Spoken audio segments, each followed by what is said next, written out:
The number of presidential appointees who require Senate confirmation has been increasing steadily over the past several decades, and today there are more than 1,200 appointees who require Senate confirmation.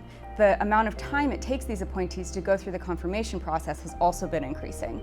So whereas it was an average of 56 days during the Reagan administration, that number has roughly doubled to over 100 days for both Obama and the Trump administrations. The use of acting officials and prolonged vacancies at agencies can be associated with worse governance outcomes. Reformers are proposing reducing the total number of appointees required to go through the Senate confirmation process.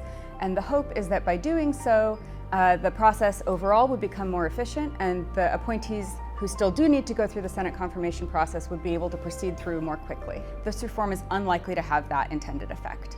The reason for this is that the confirmation process itself has become a vehicle for senators to pursue other goals unrelated to confirming the president's nominees. It is a tool to shape the policy outcomes coming out of the agency. It can be politically costly for them to directly vote no on a nominee. A final reason that senators might prefer to delay confirmation is that senators can sort of use delay as a bargaining tactic to pursue legislative objectives that are sometimes unrelated even to the agency that the appointment is for.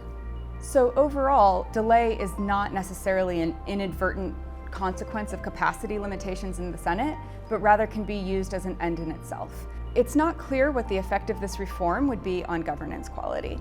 Reducing the number of Senate-confirmed appointees, if you replace them with presidential appointees who don't require Senate confirmation, that might mitigate some of the challenges with acting officials.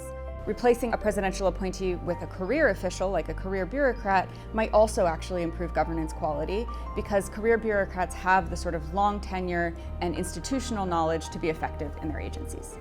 It's also important that this reform be undertaken with an eye towards the separation of powers considerations inherent in this issue. So any modifications to that relationship will necessarily change the balance of power between the President and Senate.